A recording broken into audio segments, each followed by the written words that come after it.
નિરાકરણ આપશે। અને એ ગુરુના મંત્રનો તમે જાપ કરશો, તમે હજારો માઇલો દૂર હશો તો પણ એ ગુરુના મંત્ર તમને યોગ્ય દિશા આપશે, યોગ્ય મંજિલ આપશે, યોગ્ય રસ્તો આપશે। અને સમયે સમયે ગુરુના ચરણોમાં, ગુરુના આશ્રમમાં આવવું જોઈએ।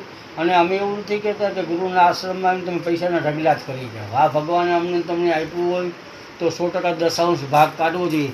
તમે અહીંયા આવીને બેસો ને અને 2 વાસણ સાફ કરો ને તો એ પણ નવચંડી, અહીંથી આમ સંજવારી કરો વારો તો પણ એ નવચંડી છે। ગુરુના આશ્રમમાં કામ ચીંધવાના હોતા નથી, એ ફરજનો ભાગ છે અમારો ને તમારો।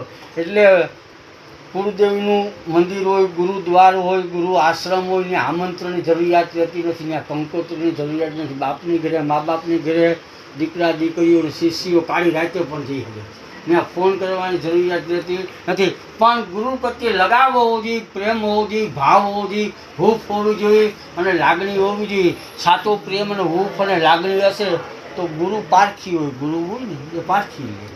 એ હજારો માણસો હોય ને, હજારો માણસોની વચ્ચે મારા શિષ્યની કેવી જરૂરિયાત છે, મારો શિષ્ય કેવા પ્રશ્નો મૂંઝવી રહ્યો છે, તો ગુરુ હું આમ માથે ધાબો આપીને કે હાથ આપીને આશીર્વાદ આપવા જરૂરી નથી। આમ તમે હજારો માણસોની દૂર પાછળ બેઠા હોય અને ગુરુની દ્રષ્ટિ ત્યાં પડી જાય તો દ્રષ્ટિથી પણ ગુરુના આશીર્વાદ અમને તમને પ્રાપ્ત થઈ જતા હોય।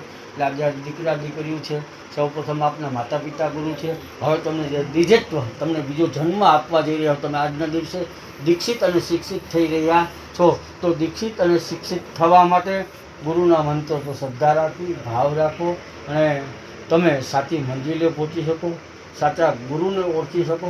સાચા ગુરુના વચન ઉપર શ્રદ્ધા રાખવી, શંકા કુશંકા કરવી નહીં। શંકા કુશંકા કરવી હોય તો એ કરતાં પહેલાં જ ગુરુને 100 વખત ખરાય અને પરીક્ષા કરી પછી જ ગુરુ ધારણ કરવા જોઈએ। અને એ ગુરુ ધારણ કરી લીધા પછી સ્વધર્મ નિધર્મ છે પરધર્મો વયાવહ, ગુરુ ધારણ કરી લીધા પછી ગુરુના ચરણોમાં આમથી ત્યાંથી કોઈથી વાતો સાંભળીને પશ્યન નથી પશ્યતી, ક્યારેક નરી આંખે જોયેલી વાત પણ ખોટી હોય છે। એટલે ગુરુના વાક્ય ઉપર શ્રદ્ધા રાખવી, ગુરુના મંત્ર ઉપર શ્રદ્ધા રાખવી અને ગુરુના જે ચરણો હોય એની ઉપર શ્રદ્ધા રાખવી, ભાવ રાખો।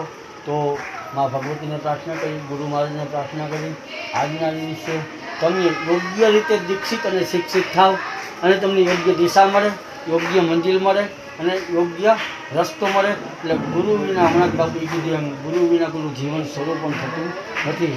મોટા વૈજ્ઞાનિકો હોય તો ભલે, મોટા સાયન્ટિસ્ટ હોય તો ભલે, તો જે લોકોના જીવન જો ગુરુ હશે એનું જીવન આમ રેગ્યુલર યોગ્ય દિશાવાળું હશે, યોગ્ય મંજિલવાળું હશે।